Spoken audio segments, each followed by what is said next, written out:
મારું નામ ગોપાલ વેકરિયા છે। હું પાકા કામનો કેદી છું। હું છેલ્લા 6 વર્ષથી જેલમાં છું। આજે રક્ષાબંધન નિમિત્તે અમારા અધિક્ષક સાહેબ શ્રી રાઘવ જૈન સાહેબ, નાયબ અધિક્ષક શ્રી બીબી પરમાર સાહેબ, નાયબ અધિક્ષક શ્રી લોહાર સાહેબ દ્વારા બેન ભાઈને રાખડી બાંધી શકે તે બદલ ખૂબ જ સરસ મજાની આયોજન કરવામાં આવેલું છે અને એ બદલ તમામ કેદીઓ વતી હું સાહેબશ્રીનો આભાર વ્યક્ત કરું છું।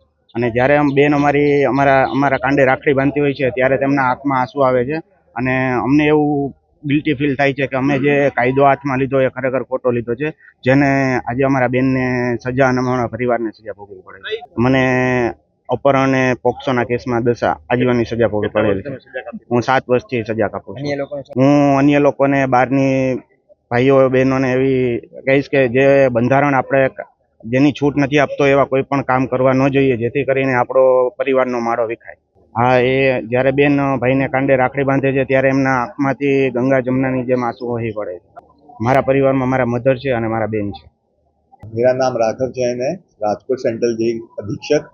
आप सभी को रक्षाबंधन त्यौहार की बहुत सारी शुभकामनाएं।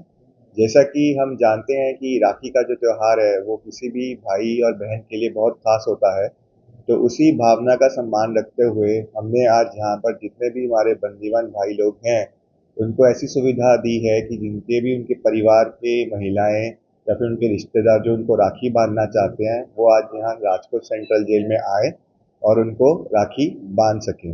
इसके लिए हमने बाहर वेटिंग एरिया में शेड का प्रोविज़न करवाया है। बाहर से यहाँ जेल में सामान लाना अलाउड नहीं किया जाता है, इसलिए हमने जेल के अंदर ही मिठाई बनवाने का प्रोविज़न भी रखा है, तो जिसको जो मिठाई खरीदनी है वो खरीदे और अपने भाइयों को खिला सके। अभी तक लगभग सुबह 8 बजे से 150 रजिस्ट्रेशन हो चुकी हैं और लगभग 200 महिलाएं आकर अपने बंदीवान भाइयों को राखी बांध चुकी है और हमारा अंदाज़ा है कि ये टोटल नंबर जो है वो 700 से 800 के करीब जाएगा।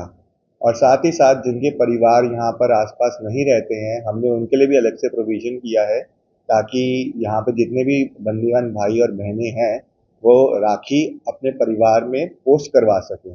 किसी को भी इस त्यौहार का जो भावना है उसे वंचित नहीं रखा जाएगा। और ये पूरे एफर्ट्स का हमारा यही एक मुद्दा रहता है कि जो भी बंदीवान लोग हैं हमारे, उनकी मानव भावना बनी रहे और उनका जो क्रिमिनल माइंडसेट है उससे दूर रहे। त्योहार वाले दिन उनको ऐसा ना लगे कि हम आज भी अकेले हैं और अपने परिवार वालों से मिलके जो एक इंसानियत और प्रेम की भावना आती है वो आए, ताकि वो एक्चुअल में जब दोबारा बाहर निकलें उनके अंदर वो एक ह्यूमैनिटेरियन एस्पेक्ट रहे और वो एक्चुअल में री इंटीग्रेट हो पाए सोसाइटी में।